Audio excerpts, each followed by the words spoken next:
Bien, bueno, pues, aunque el tema, pues, parece que os voy a hablar de efectos sobre toda la flora, realmente sobrevendí un poco en el título. Vamos a hablar de 5 especies de cazorla y de una especie que no está en cazorla, ¿vale?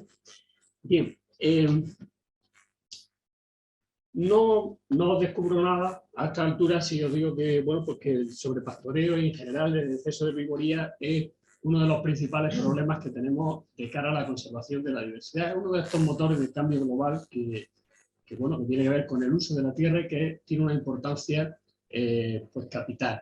Estos problemas de exceso de herbivoría pues, producen problemas de erosión, problemas de pérdida de biodiversidad, de desertificación. Sabemos que esto afecta a grandes áreas en el mundo y, bueno, pues esto supone una amenaza para muchas especies. Y, en concreto, pues las especies endémicas y las especies amenazadas en general, pues por esa característica que tienen de ocupar áreas pequeñas, pues son especialmente susceptibles a estos problemas. Este problema también es especialmente grave en la cuenca mediterránea, y lo sabemos, ¿no? Es decir, que la elevada presión humana que hay, la vulnerabilidad que tenemos, estamos en un sitio especialmente vulnerable pues, para los cambios que se están produciendo, pues también nos hace que esto sea especialmente problemático aquí.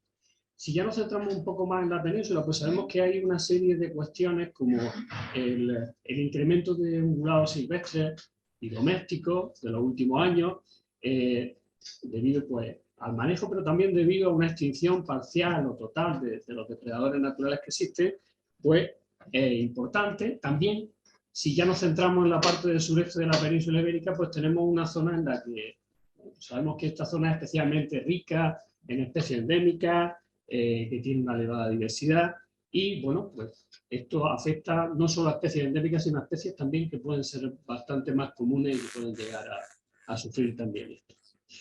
Las especies endémicas, no solo las endémicas, lo decía Conchita antes, también las especies que tienen una área restringida, pues por esa característica pueden ser susceptibles de sufrir más estos efectos porque este efecto puede ser que tiene una alta probabilidad de afectar a una buena parte de su población, incluso a la población, a todas las poblaciones de una determinada especie, ¿no? Entonces, esto es especialmente problemático. Bien, el uso de vallados, en general, pues no lo hemos inventado ahora. Los vallados los empieza a utilizar el hombre desde el neolítico, en el momento en que tiene que proteger tanto a sus animales como a sus cultivos. Y bueno, pues simplemente el que lo utilicemos en biología de la conservación es simplemente una extensión de ese uso que se ha hecho tradicional de los vallados. La idea no puede ser más sencilla que separar las especies del factor que las está amenazando. Bueno, esto es bastante obvio. Hasta aquí podríamos pensar, bueno, ¿y cuál es el problema? Pues realmente, cuando nosotros queremos evaluar el uso de los vallados, o el resultado del uso de los vallados, tenemos por un lado unos efectos del uso de los vallados que son muy directos, muy fáciles de evaluar, porque bueno, nosotros colocamos un vallado y rápidamente observamos que muchas cuestiones poblacionales en una especie mejoran. Y eso es fácil de evaluar y muy rápido. Sin embargo, hay otros efectos a más largo plazo, medio y largo plazo, que son bastante más problemáticos y difíciles de evaluar. A veces, pues, también tiene una fuerte componente contraintuitiva, es decir, a veces no son fáciles de entender. Estos cambios tienen que ver pues, con cuestiones ya más demográficas y demás que ocurren a más largo plazo, como por ejemplo cambios en la estructura del hábitat. Puede ser que nosotros estemos generando unos cambios en la estructura del hábitat que no sean los adecuados para la especie que nosotros queremos proteger. También un aumento de la competencia. Estamos con especies que, bueno, puede ser que el pastoreo sea uno de sus efectos, una de sus amenazas, pero han coevolucionado con los herbívoros millones de años y de buena primera restringimos de forma drástica la herbivoría. También puede haber otros efectos más difíciles incluso de evaluar, pero que también tienen una repercusión muy importante, como por ejemplo la limitación en la polinización que se puede generar, cambiar la estructura del hábitat, limitaciones en la dispersión de semillas, así que hay efectos muy importantes. Y realmente esto sabemos por experiencia que no todos los vallados van bien y que hay un balance entre estos dos componentes. Pero además tenemos unas estructuras pues, que nos crean una serie de problemas de gestión. Bueno, los que trabajáis a pie de campo pues lo sabéis perfectamente. Es decir, que primero tenemos unas estructuras que necesitan un mantenimiento, que en zonas de montaña pues, es relativamente costoso, que generan algunas veces problemas y rechazos con determinados grupos que bueno, pues son importantes de cara a la gestión, como los cazadores, los ganaderos, etcétera. Y también que en muchas ocasiones incluso pues, generan lo contrario a lo que queremos, un efecto reclamo sobre una especie que queremos proteger. A todos nos ha pasado que si vemos un vallado nos acercamos a ver qué es lo que hay dentro. Eso es una cosa muy natural, ¿no? Bien, mientras que el efecto de los vallados en la fauna, sobre todo en la macrofauna, se ha estudiado bastante, el efecto de los vallados en la flora amenazada no se ha estudiado con tanta intensidad, o en la flora en general. Y muchas veces este efecto pues, se ha estudiado en el marco de estudios muy concretos que no estaban destinados tampoco a esta finalidad, ¿no? Bien, además de que me convenciera David de trabajar aquí, Cazorla presentaba una serie de características muy favorables para hacer este tipo de estudios, como por ejemplo, que bueno, pues hay una diversidad importante, que tenemos una presencia muy importante de ungulados silvestres y domésticos, que hay una aplicación de vallados de protección importante en el parque. No recuerdo, pues hablábamos de casi más de 200 vallados, no sé, repartidos por todo el parque, o sea, un número importante, que llevaban ya un número de años importante también colocados como para que pudiéramos detectar esos efectos a más largo plazo, desde aproximadamente los años 80, mediados de los años 80, pues hay bastantes vallados instalados.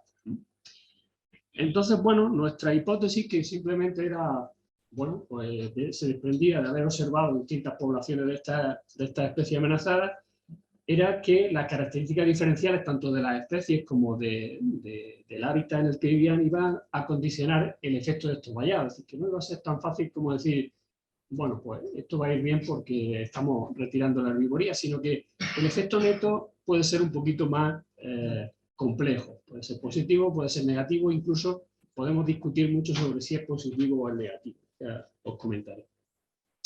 Entonces, el objetivo que teníamos era evaluar el efecto de estos vallados pues, a distintos niveles en una especie amenazada. Bueno, aquí esto sí lo voy a pasar muy rápido porque no voy a martirizar con las características generales del parque, primero porque ya han hablado de esto y porque tenéis todos bastante conocimiento. Tan solo deciros que, bueno, también por ahí aparece Mágina porque una de las especies con las que trabajábamos está en la Sierra de Mágina. 5 especies aquí en Cazorla y una en la Sierra de Mágina. Y bueno, pues aquí sí me voy a parar un poquito más aquí. Sabemos que en el parque hay una gran presión de herbivoría, no solo por ungulados domésticos, sino también por ungulados silvestres, que esto tiene un efecto importante sobre la estructura, la composición, la regeneración de la vegetación, y también que para muchas especies así figura en todos estos libros de protección de especies de los que nos hablaba ayer Gabriel, así figura como uno de los principales factores de amenaza la herbivoría, aunque sería discutible en algunos casos. Bien, ¿qué especies seleccionamos para este estudio? Bueno, partíamos de una serie de premisas. Lo primero, como nos financiaba el Ministerio, pues eran especies que estuvieran en los catálogos nacionales de protección. Teníamos también la premisa de que tuvieran poblaciones valladas y no valladas en un número suficiente como para que nos permitiera extraer una serie de conclusiones.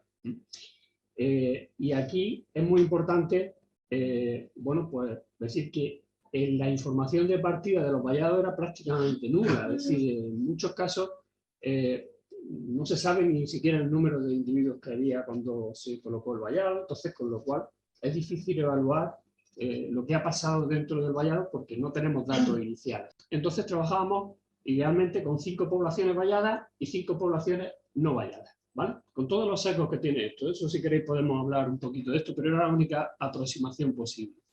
y 30 individuos por población siempre que fuera posible.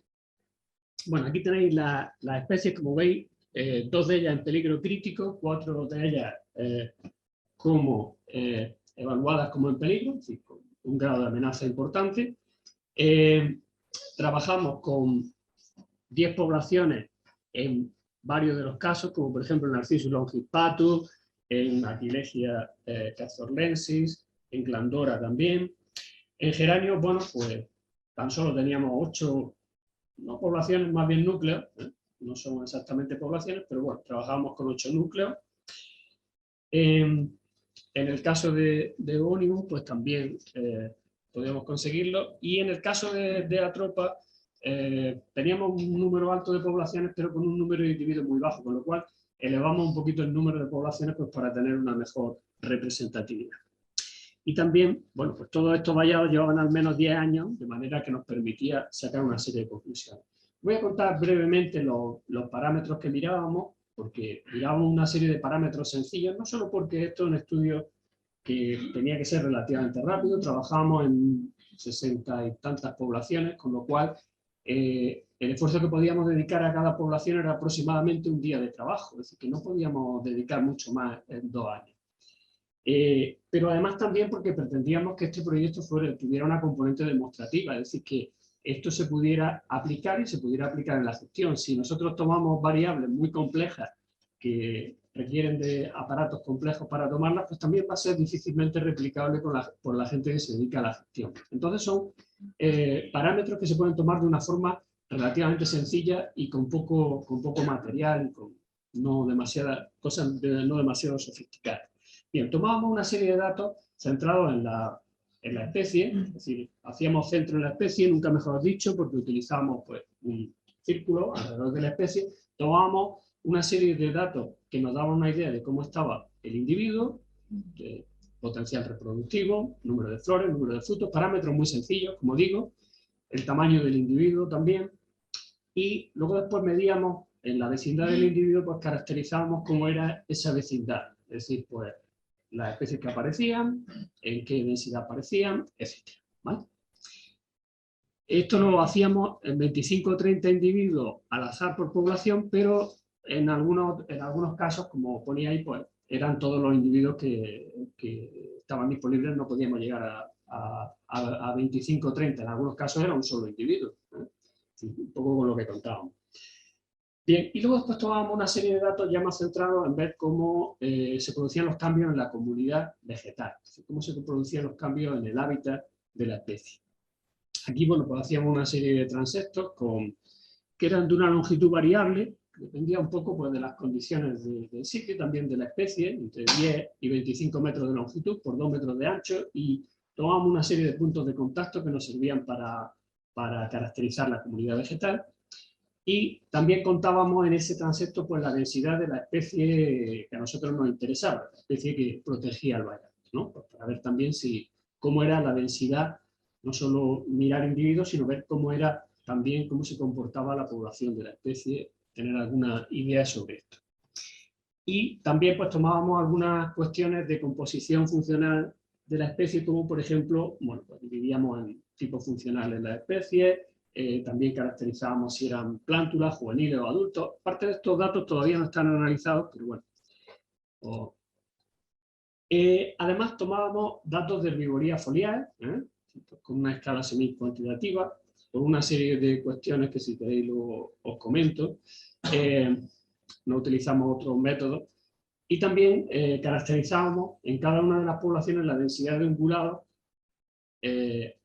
haciendo un conteo de los excrementos.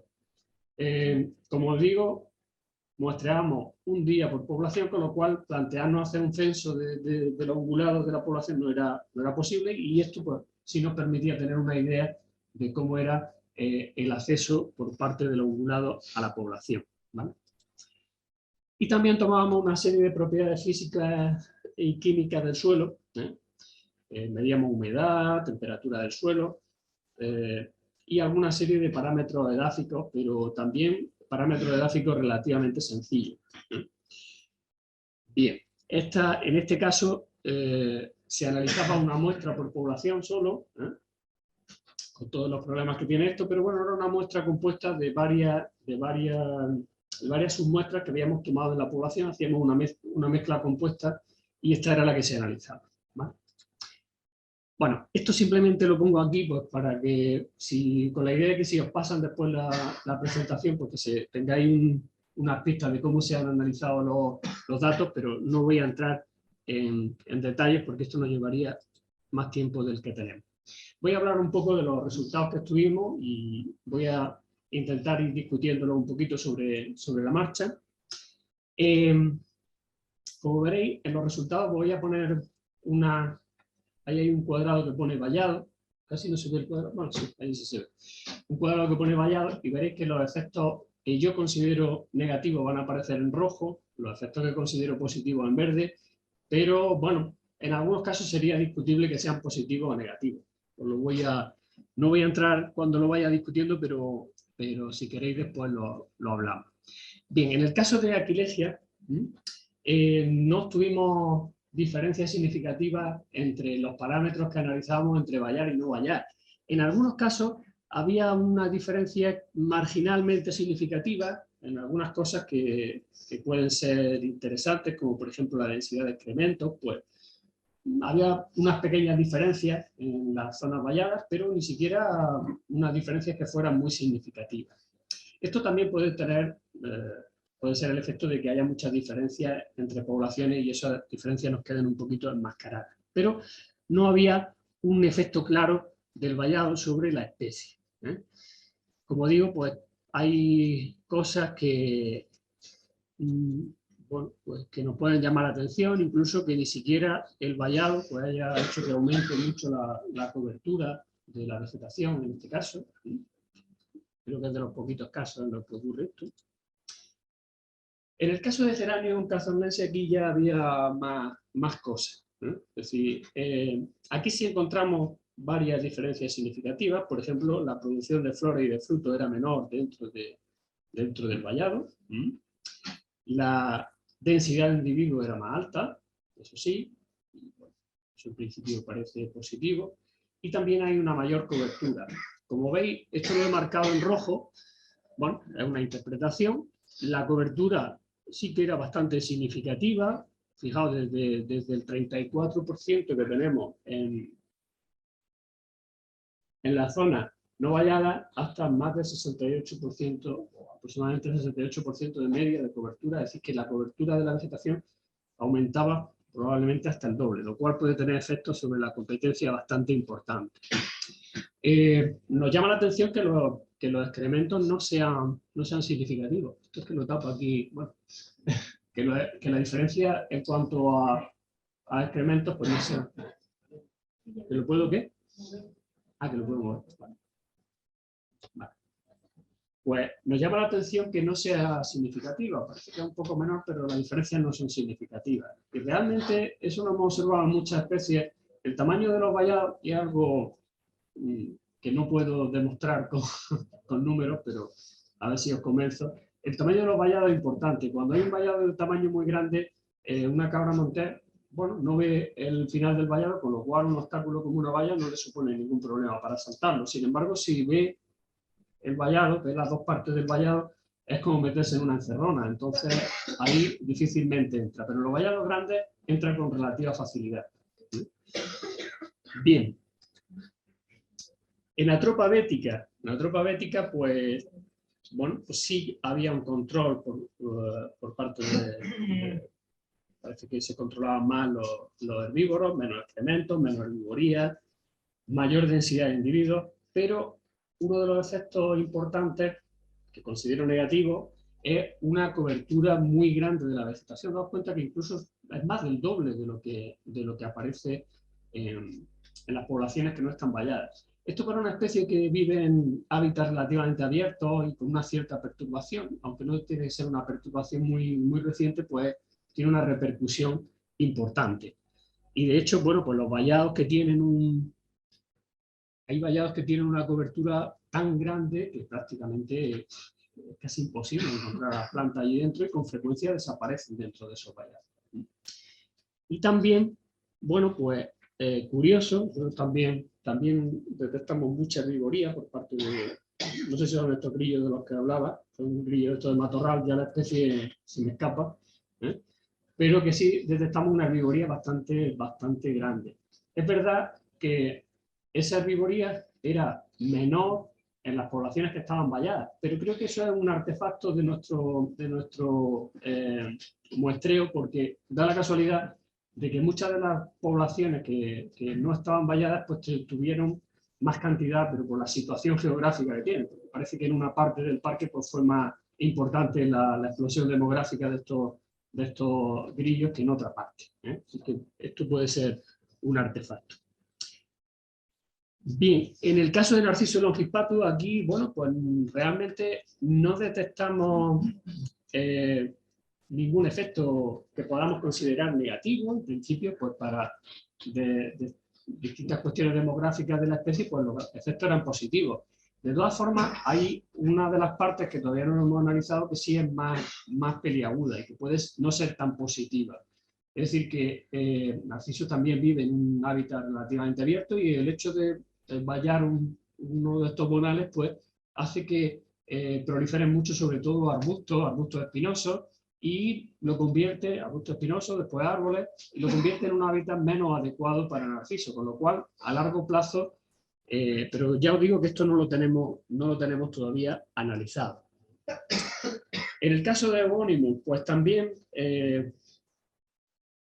detectamos dentro de los vallados mayor densidad de las especies, aunque una vez más esto puede ser un artefacto porque en una especie con tan bajo número de individuos, lo normal es que también se pongan vallas o se hagan vallados en las poblaciones que son más numerosas. Entonces, bueno, puede ser que simplemente estemos observando eso.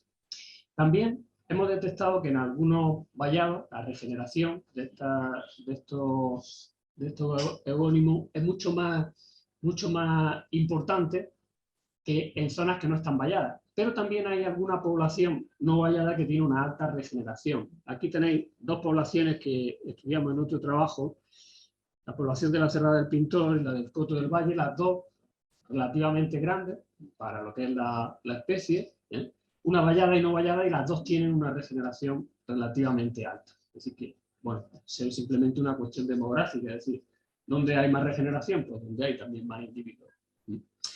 Bien, en este caso también el vallado aumenta la cobertura vegetal, pero es una especie en la que probablemente esta mayor cobertura no sea un problema porque vive ya en zonas muy densas, de matorral muy denso.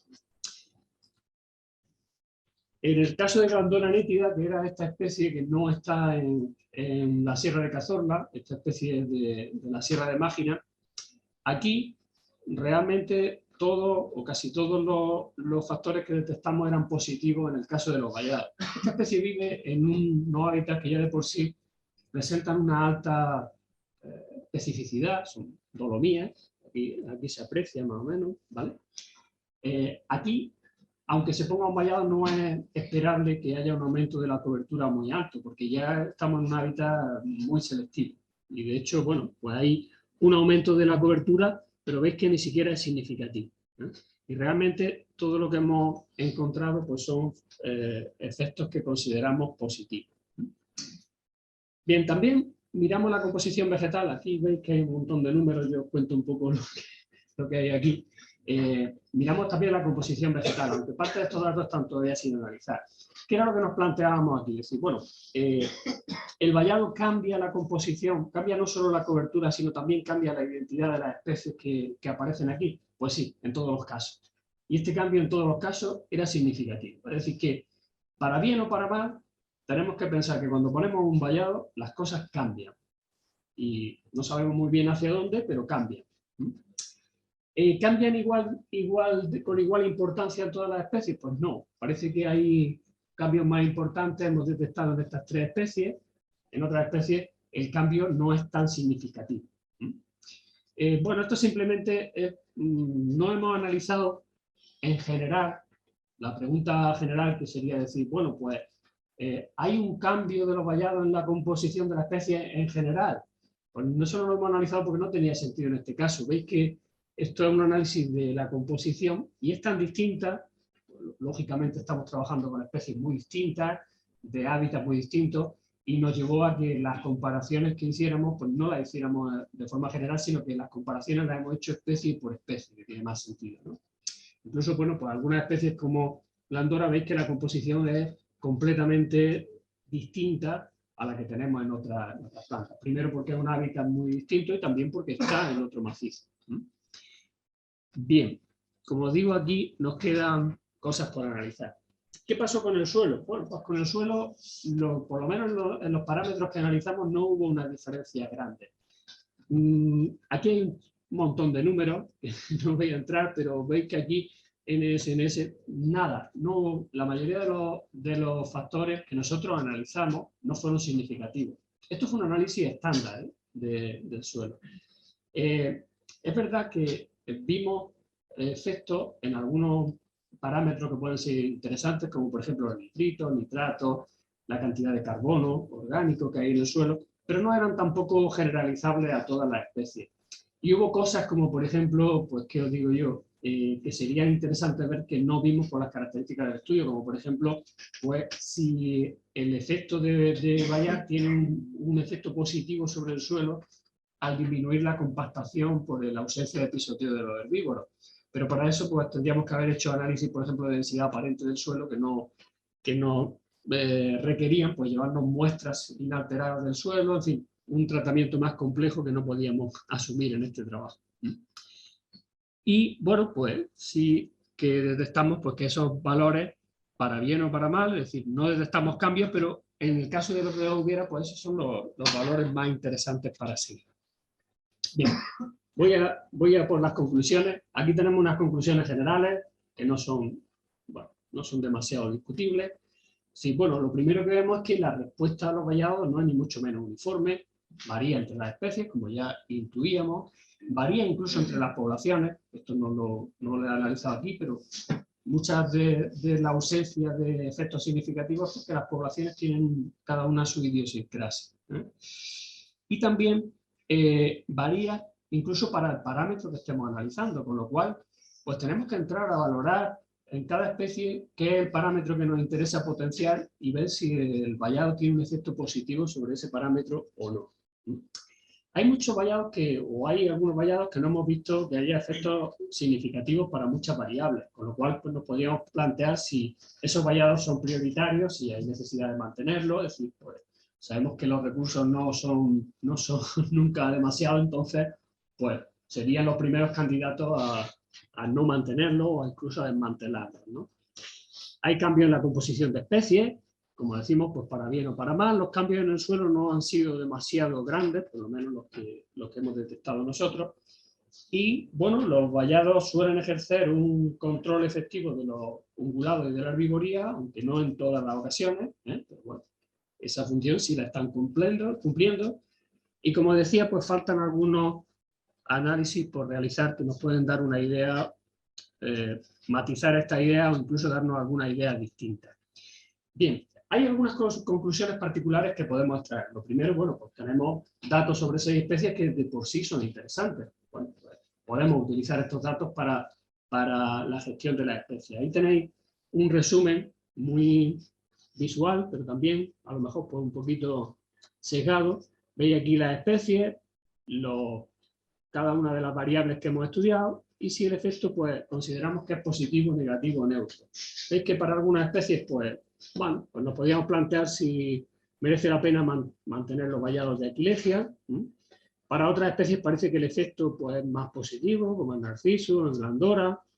Y bueno, para otras especies sería más controvertido, como Atropa, o incluso mucho más controvertido en el caso de geranio, y que el vallado sea positivo. Bien. Voy rápido porque creo que ya voy de tiempo bien. Sí, voy bien o no. Voy bien mal, ¿no? Ya creo que pasó media hora. Venga, pues termino rápido. Bien, hay una serie de cosas sobre las que habría que seguir, no digo que siga yo, que siga quien tenga que seguir, pero es imprescindible cuando se coloca un vallado. Hasta ahora se han colocado vallados, ahí estaban y ahí se han mantenido. Y no había un seguimiento detallado de ese vallado. Es decir, hay que seguirlos porque no sabemos muy bien hacia dónde nos lleva la colocación de un vallado. Y uno de los problemas que nos hemos encontrado y por lo que hemos tenido que abordar este estudio de esta forma es porque no teníamos datos de partida. Lo ideal no es abordar este estudio comparando poblaciones valladas y no valladas. Lo ideal sería tener datos de cuando se hizo el vallado para saber exactamente qué le ha pasado a esta población. Para ello, bueno, pues nos pueden ayudar herramientas como las que tenemos ahora. Aquí veis una imagen tomada con dron en la población de geranio de Cabañas.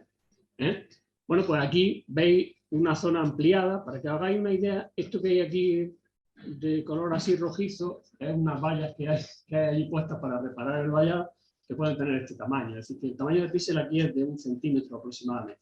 Esto es lo que nos permite cualquier dron más o menos que no sea demasiado sofisticado. Esto, bueno, se podría utilizar para cosas más sofisticadas, aunque plantas como esta, que es pequeña, es difícil que las imágenes, que en este caso son multiespectrales, nos den ideas sobre cómo está la planta, pues, ideas de índice de tasa fotosintética, estrés hídrico, en fin, una serie de cosas que nos podrían permitir estas imágenes. Para una especie de este tamaño es difícil que lo podamos conseguir. Pero simplemente el tener una imagen espacial con los individuos bien georreferenciados y con características asociadas de qué pasaba antes de que se hiciera un vallado y cómo ha ido evolucionando, y repetir eso en el tiempo, pues nos daría una imagen mucho más precisa que incluso tomar datos como los que hemos tomado anteriormente, porque tendríamos además una idea de cómo cambia espacialmente. Bien, también sería interesante pues, ensayar métodos alternativos de vallado. Estamos restringiendo por completo la herbivoría cuando probablemente lo mejor no sería una aproximación de todo o nada, sino llegar a una situación de equilibrio que es difícil de mantener. Y bueno, pues también hacer ensayos con el manejo de algunos vallados en los que vemos efectos negativos, pues ensayos en los que nos metamos allí a hacer cosas ahí un poco más a saco. Esto puede ser más controvertido, pero también tenemos que ir por esta dirección. ¿Y qué sería lo ideal? Pues también sería ideal que nosotros tuviéramos datos de un conjunto grande de especies con distintos biotipos, de distintos hábitats, con distintas características que a nosotros nos permitieran tener una idea de qué va a pasar con un vallado en una especie con la que no hayamos trabajado todavía. Es decir, si nosotros, en base a una serie de rasgos funcionales de la especie, somos capaces de extrapolar esos datos a otra especie que sea similar, podemos tener una idea de si es conveniente hacer un vallado o hay unas altas probabilidades de que el vallado pues, tenga efectos negativos, incluso fracase. Eso sería otra de las ideas. Bueno, la bibliografía igual, lo mismo para, pues si os pasan luego después el PDF. Y bueno, ya para terminar, lo que os decía, la herbivoría no puede ser una cosa de todo o nada, sino más bien un balance. Y lo que hemos hecho ha sido restringir por completo la herbivoría. Y también una cuestión importante, los vallados yo entiendo que tiene que ser una cuestión temporal. Y esta cuestión temporal se va manteniendo en el tiempo y se va haciendo permanente. Entonces, esto yo creo que es el problema que estamos detectando. Esto debería de ser una cuestión temporal para solucionar una cuestión temporal de urgencia. Porque si esta cuestión que debería ser temporal se mantiene en el tiempo, pues quizás lo que deberíamos de plantearnos es que estamos fallando en lo que es lo básico, que es el control de las poblaciones de ¿vale? Y ya sí que sí, para terminar, aparte de estas imágenes, para que hagáis una idea de dónde hemos trabajado y de la suerte de trabajar aquí y también la dificultad, bueno, pues las personas que han estado implicadas aquí. Ana Mellado, que veis que aparece también como autora, realmente el alma mater de este trabajo, porque se ha hecho buena parte de y prácticamente los trabajos de campo, ella ha sido la que lo ha organizado. Los demás hemos colaborado puntualmente, pero ella ha sido la que ha llevado el peso. Y bueno, pues también a David, que está aquí presente, y a Sandra, que creo que está conectada, pues la verdad es que es un lujo contar con gente que se implica tanto en el proyecto, no solo que no ha echado una mano, sino que han sido uno más dentro del proyecto, es decir, que se han implicado tanto que yo creo que que es que prácticamente todos los días de campo han venido con nosotros, uno, el otro o los dos. Es decir, que ha sido un lujo contar con ellos y creo que en general lo que se ha traducido en esta jornada es que el apoyo del parque ha sido muy importante, de las personas que están vinculadas al parque, ha sido muy importante para muchos de los investigadores que estamos aquí. Y bueno, pues, yo no soy una excepción. Supongo que los que llevan mucho más tiempo, pues con más motivo, ¿no? Pero la verdad es que ha sido muy buena la idea. Y como veis, pues ha colaborado una serie de personas en distintos puntos. Y ya con esto, de verdad, ya se termina. Gracias. Estoy bastante de acuerdo contigo que el problema que tiene todo esto del establecimiento de desgraciado es que desconocemos el punto de partida y además no tenemos una progresión de lo que ha ido pasando, ¿no? Y que una gestión, digamos, correcta implicaría tener información de lo que va pasando para en qué momento deja de ser funcional el vallado para aquello que se dice. No sé cómo esto se puede articular, porque no hay dinero para hacer estas cosas, así, hay problemas para mantener los vallados, pero desde luego este tipo de información creo que es muy valiosa porque nos informa de que a lo mejor ha dejado de ser funcional un vallado para aquello que y esto me lleva también a una cuestión que yo no cada día escucho más y no sé qué posición tomar, porque parece que hay efectos de matorralización que pueden ser perjudiciales para esto. Y no sé en qué punto está, por ejemplo, la Sierra de Cazorla respecto a esto de la matorralización, pero hay otros sitios donde gente que está haciendo ecología de la vegetación y demás, pues plantea algo que es un poco opuesto a lo que planteamos mucha gente, porque percibimos que hay excesivo sobrepastoreo, pero hay mucha gente que mantiene que ese pastoreo relativamente bien manejado pues está evitando matorralización y está permitiendo comportamientos psicopastorales y demás, que haya diversidad, que haya heterogeneidad en esa diversidad, mantenimiento de prados de montaña, etc. No sé en qué punto estamos, para mí es bastante controvertido porque son como escuelas de pensamiento diferentes, los que pensamos en regeneración de monte, donde corresponde, no sé, vegetaciones arbóreas frente a lo que son los prados y qué situación tendríamos que buscar realmente, partiendo de la base que probablemente históricamente hemos estado también en esa alternancia, si nos vamos a lo que veíamos de la evolución histórica de la vegetación, con todo esto de palinología y demás. Entonces, yo no sé, para mí es realmente una pregunta que hacer con la diversidad, que hacer, y esto me mete todavía en más dudas, ¿no? Porque se generan, se crean esto para proteger, aquí estamos hablando de la importancia para la conservación que han tenido muchos de estos mercados, pero al final parece que nos falta claramente tener un componente temporal, una dedicación temporal a qué es lo que está pasando realmente con esto, que aplicamos unas medidas y las damos por buenas internamente y a lo mejor no lo son y debemos pasar esas medidas a otros lados que están sufriendo realmente un sobrepastoreo, evitando regeneración de la vegetación. Pero mi gran duda es qué hacer, cómo alternar, cómo diseñar, qué tipo de diversidad queremos realmente, ¿no? Si queremos mantener especialmente o conservar endémicas, cómo tenemos que abordarlo para evitar problemas que contener, como esto que habla de elevada cobertura. Y mi cuestión sería, ¿qué piensas tú? ¿Qué pasa aquí si corremos peligro de una matorralización si evitamos la presencia de al menos los herbívoros ungulados silvestres que podemos tener también sobre población? Bueno, pues tengo básicamente las mismas dudas que tú. Bueno, lo de que no se hayan tomado datos de los vallados, yo lo entiendo perfectamente, porque es verdad que esto requiere un esfuerzo considerable y no considero que sea una dejadez, simplemente que no es abordable en el día a día de la gestión, ¿no? En cuanto a lo que dices de la matorralización, yo tiendo también a ver un poco como tú, porque me dedico a las plantas, la historia, pero claro, si yo fuera probablemente estudiara Lepidópteros, consideraría que esto es un drama. Es decir, que que haya esta matorralización y también es un componente importante de la diversidad. Es que tendemos a ver nuestro componente estanco, es decir, que nosotros trabajamos como el más importante, pero en realidad hay que buscar un consenso entre todos esos componentes. Y para todos los grupos no la idea, el estado bueno no es un bosque maduro, ni mucho menos. Es decir, probablemente, vamos, con toda probabilidad, que nosotros tengamos una alta diversidad porque tenemos un mosaico de esas condiciones.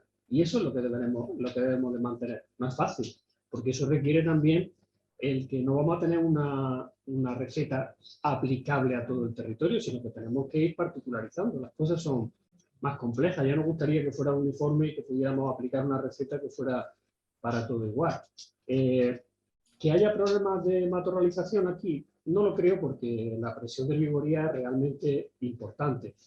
Que si se suprime esa presión de vigoría, ¿habría una matorralización? Por supuesto. Que esa matorralización llevaría a una pérdida de biodiversidad, seguro. O sea, seguro.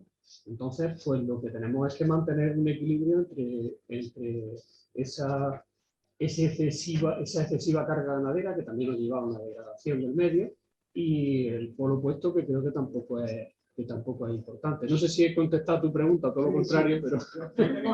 Tengo la misma impresión aquí. No sé si el escenario es diferente en Sierra Nevada, donde sé que hay gente muy confundida con el problema de la matorralización de los prados, digamos, de montaña, cuando, digamos, hay abandono ganadero, hay...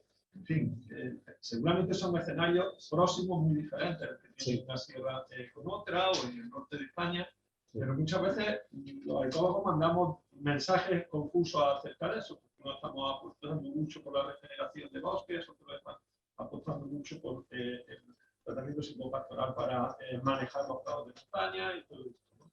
Y en relación con esto que estáis comentando, sí, podemos comentar que dentro de la gestión del parque sí hay bastante diferencia entre la zona esta de Cazorla, sobre todo la reserva andaluza de caza, todo lo que coincide con la zona de reserva de protección del parque, donde hay una densidad de ungulado muy grande, porque están todas las especies cinegéticas y además se gestiona también con ese interés, y las densidades son grandes, básicamente en alguna parte de los cecados, y la zona de Segura, por ejemplo, donde sí se está perdiendo el ganado en ciertos sitios, y de hecho tenemos problemas de naturalización con algunas poblaciones de la planta de la Polyommatus violetae, que está en el catálogo nacional, que está también en Sierra Nevada y demás, con la que estamos trabajando también, y de hecho hay algunas poblaciones suyas, sabes que su planta nutricia es una leguminosa, por tanto es típica de pastizal, y se está matorralizando porque está entrando en final, está habiendo regeneración de pino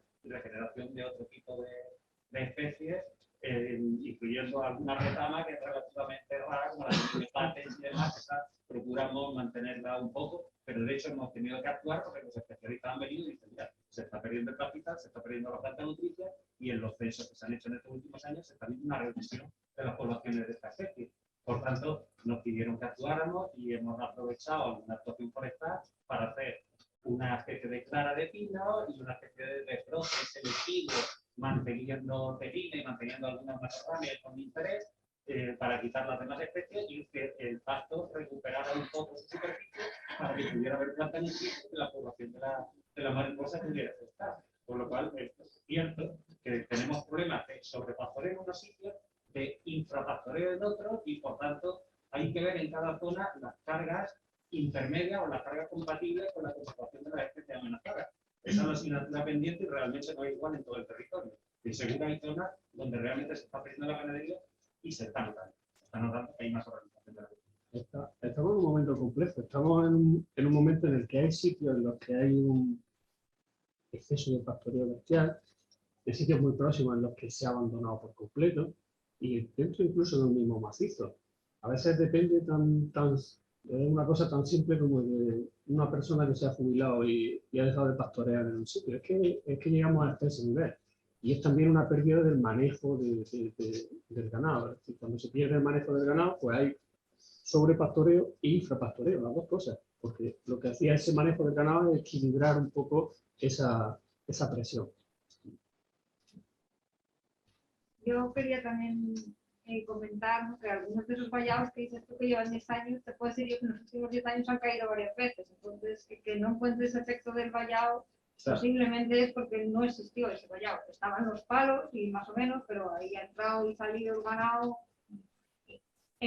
los ungulados silvestres seguro, y en ocasiones el ganado. O sea, que nosotros hemos encontrado y rebaños en cabañas, entrando en el cercado, en residencias. O sea, que a veces que no encuentres resultados no quiere decir que el vallado no haya tenido efecto, sino que no había vallado, estaban los palos únicamente. En la charla he intentado también transmitir eso. Es controvertido. El problema de hacer un estudio de este tipo, que es una foto fija, no deja de ser una foto fija, que se pierde esa dimensión temporal. Nosotros hemos trabajado con vallados que estaban bien en este momento, pero claro, esa historia es muy reciente, a lo mejor. Realmente también la tenemos un poco indirecta porque bueno, hemos trabajado directamente con la gente que conoce el territorio y hemos intentado soslayar un poco esto, pero hay casos puntuales en los que no es posible. Muchas de esas especies también tienen hábitats muy peculiares y mi experiencia es que incluso si buscas, pues lo que decía antes, ¿no?, intentas buscar dos especies en el mismo, un par para comparar en muchos y no aparecen. Entonces la heterogeneidad a escala pequeña es muy alta.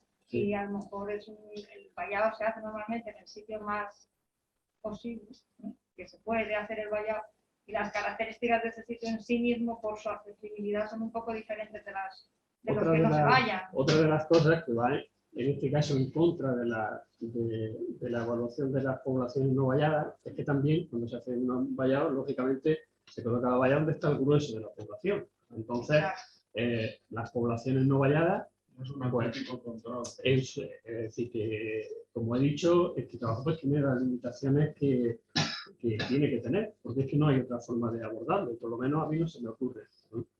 La otra forma de abordarlo es que sigamos haciendo esto durante 20 o 30 años y tengamos una idea que sería la ideal. La ideal sería que se hubiera tomado esos datos cuando se hizo el vallado y que se hubiera hecho un seguimiento y toda esa señal que tú hablas pues estaría ahí recogida. Sí, pero es verdad, exactamente, que con cautela. Sí, no, yo luego es verdad que he intentado transmitir esa cautela y siempre he dicho que esas cosas que yo había puesto en rojo y verde serían discutibles. Juan y Conchita, mira, los cercados que se han escogido son los que son de las especies más amenazadas, que son para los que hay un mínimo de financiación y un mínimo de presupuesto para mantenerlo medianamente más o menos a lo largo del tiempo. O sea, se han escogido los vallados que más se han arreglado y que más se han mantenido y que han estado en mejores condiciones, lo cual no es una garantía total, pero frente a otros que están en el suelo, como tú dices, que no hemos podido arreglar, pues esos se han apartado y se han escogido aquellos que regularmente se van reparando año tras año o cada poco tiempo. Fíjate, el nivel de excrementos, que es una cosa mucho más a corto plazo y que nosotros estamos evaluando el efecto ahora y no otras cuestiones que pueden haber un efecto, una historia anterior. Pues ahí pues también hay muchos sitios en los que no hemos encontrado diferencias. Claro, porque si entran. Pero entran ahora mismo con el vallado bien, porque ahora el vallado los vallados Yo que voy hemos a pensado sobre la propia existencia de los vallados, ¿no?, que empezaron a construirse la mayoría de 1990 en adelante. ¿Qué pensáis que hemos llegado en el momento justo en que todas esas especies se iban a extinguir por sobrepastoreo? En ese sentido, ¿hemos acertado, hemos tenido suerte? O me pregunto, lo que planteaba, por ejemplo, Pedro, antes, estas especies, ¿cómo se montaban hace 2000 años cuando no había ecólogos ni gestores forestales? Pues vamos a ver. ¿No habían metido especies cinegéticas? Pero había especies naturales. Si estuviera aquí José Luis González Rebollar, diría que en el momento hubo rinocerontes lanudos y mamuts, que de cada bocado se comieron un gigante. Claro. La fauna. Sí. Es que realmente creo que la herbivoría como factor de amenaza de la especie está muy sobredimensionado. ¿Por qué? Pues porque es una cosa muy obvia y muy fácil de comprobar. Uno llega allí al campo y ve que la planta está comida por un herbívoro, factor de amenaza a los herbívoros. Bueno, no tiene por qué. Basta con que te comas menos que a tus competidores, no solo es un factor de amenaza, sino que es algo que te está beneficiando. Entonces, bueno, creo que está muy sobredimensionado, como tú dices, el problema. No se van a extinguir, ni mucho menos. De hecho, las poblaciones que no se han vallado no se han extinguido y en algunos casos están en mejores condiciones que las valladas. Así que... Eso me ocurre, es verdad que los pescados están muy enfocados porque estas cosas son muy raras. Y quizás para ver la funcionalidad, bueno, se hace pescado en situaciones comunes, o sea, nos permita comparar funcionamiento del proceso, realmente el papel ecológico de los ungulados, porque es verdad que los ungulados han estado siempre, ¿no? Pero de hecho ahora quizás, digamos que es más parecido a un ecosistema mediterráneo, un sistema en el que hay herbívoros comiendo plantas, un sistema en el que no los hay. Eso sí que es una rareza, y casi más un experimento. Claro, y probablemente si no tuviese cada social, que tiene su sentido, que está muy bien, para especies concretas, pero estuviese dañado, exclusivamente pensado para evaluar cómo funciona el ecosistema, no ya poblaciones concretas, tendría una visión un poco más. Eso también tendría ese interés para evaluar la carga ganadera. Yo creo que en cualquier caso, a mí este tipo de información con todos los problemas que tiene, lo que me informa es que la vegetación dentro de un vallado necesita ser manejada para mantener las funcionalidades sin duda. Necesita ser manejada. Esto que decías tú que podría ser controvertido, teniendo muy claro, además, que dentro de ese manejo tú no puedes afectar a las especies para las que has concebido es decir, no puedes, salvo que tú estés detectando, por ejemplo, problemas ya de competencia por la propia cobertura que están llegando a menos éxito reproductivo a nivel poblacional, menor reclutamiento, menor lo que quiera que sea, y que está disminuyendo, digamos, o invirtiendo la estructura demográfica o cualquier cosa de este tipo, ¿no? Pero la sensación que da es que llega un momento en que hay que actuar sobre la propia vegetación que se está estableciendo en el vallado para que no vaya contra la vegetación, contra las especies que tú has querido preservar en ese vallado, ¿no? Y eso es lo difícil, porque es que al final lo que nos damos cuenta es que la gestión de unas especies de este tipo requiere mucha más inversión de la que podemos hacer habitualmente sobre todo los que tienen hábitats muy específicos y son roqueros y cosas de ese tipo. Es que esos hábitats no tienen nada que ver con pastizal o con otro sitio. Es lo mismo que decías tú del otro día del incendio. ¿Cuál es el potencial? Pues está en un área muy chiquitita que hay muchísima heterogeneidad de suelo. Y cuanto más pedregoso el suelo, más heterogénea es su composición, su densidad, infinitas cosas que te salían a vosotros. Y para cualquier sitio creo yo que se haga con ese detalle, que no hay una única vegetación potencial común en un sitio heterogéneo. Entonces, esa es una riqueza, creo yo, que tiene el sitio, que es muy heterogéneo. Incluso tienes problemas para poner una marca porque no hay manera de clavar un alambrito fino en un sitio y en el de al lado, sin embargo, es arenoso, perfecto. Entonces, hay mucha heterogeneidad y ¿no? Estas especies son un poco particulares todas ellas, ¿no? Las técnicas son un poco específicas de hábitat. Otros cercados que sí que hay de hábitats más generales, lo que se ve es una regeneración de juveniles que fuera del cercado tienes de muchísimas especies. Son muy beneficiosos y bueno, en un momento determinado es verdad que puedes decir que aquí se completó la misión y habría que trasladarlo, pero entonces sacan más recursos aún. Es muy interesante, la verdad que bueno, ahora en la excursión vamos a ver algunos, o sea que podemos lo que decía es que es fundamental. Entiendo yo que cuando y lo del tamaño que decías también es claro, evidente que los distintos tamaños hacen papeles muy distintos. Entiendo que cuando se coloca un vallado, la administración o quien coloque el vallado tiene un compromiso, es decir, no es solo colocar el vallado y dejarlo allí, sino que hay un compromiso de mantenimiento, hay un compromiso en el que hay que hacer cosas. Y me consta que eso no es una idea que se me haya ocurrido a mí, eso ya era una cosa que se ha puesto incluso en práctica para algunas especies de las que no hemos analizado aquí. Es decir, hacer vallados temporales, abrirlos temporalmente cuando la especie, por ejemplo, ya ha florecido, ha fructificado, pues abrirlo pues, para limitar la competencia de otras especies. Pero claro, todo eso requiere un manejo y un cuidado que no siempre se puede tener, porque es que hay que llegar en el momento adecuado y eso requiere un seguimiento. Es decir, no se puede decir, bueno, pues se abre el 15 de no sé qué y se cierra el 15 de no sé cuánto. Bueno, depende. Un año habrá que abrir antes, otro año habrá que cerrar después, en fin. Y eso pues es complejo. Y también llegar al nivel de decir, bueno, sí se abre, pero en un momento dado hay que volver otra vez a cerrar porque ya la presión es excesiva. Es decir, que la cosa es compleja. Pero por lo menos nos tiene que llevar a decir, bueno, pues no es tan sencillo como colocar un vallado y nos olvidamos. Y que eso no creo que funcione. Es que, bueno, me gustaría recalcar un poco en el tema de los vallados, que son situaciones críticas, por decirlo de alguna forma. Y es un síntoma de que ahí se está produciendo un desequilibrio entre especies herbívoras, entre plantas y demás. Entonces el problema que yo planteo es proteger la especie crítica.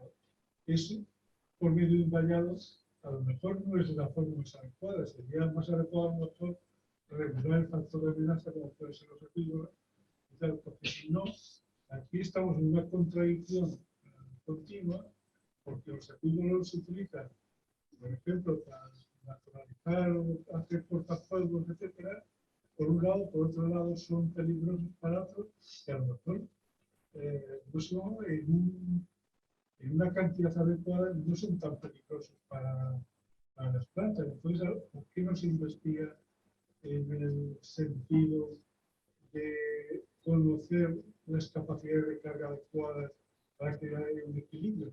En el sentido de, yo me planteo de que cuando pones un cercado estás poniendo una tirita.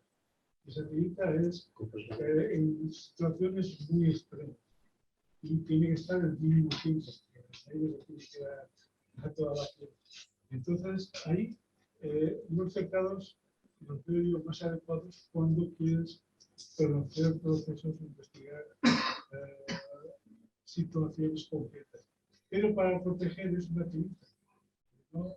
Que tiene que ser de quitar, o sea, de poder quitar cuanto antes su efecto. Los temas de investigación que pasa, creo que son, habría que utilizar otras técnicas y no de situaciones críticas. Completamente de acuerdo. Es lo que he intentado transmitir, es que realmente esto es una medida temporal, de urgencia, y que no llega al fondo de la cuestión, que es más compleja, que es controlar las poblaciones de herbívoros, que tenemos unas poblaciones de herbívoros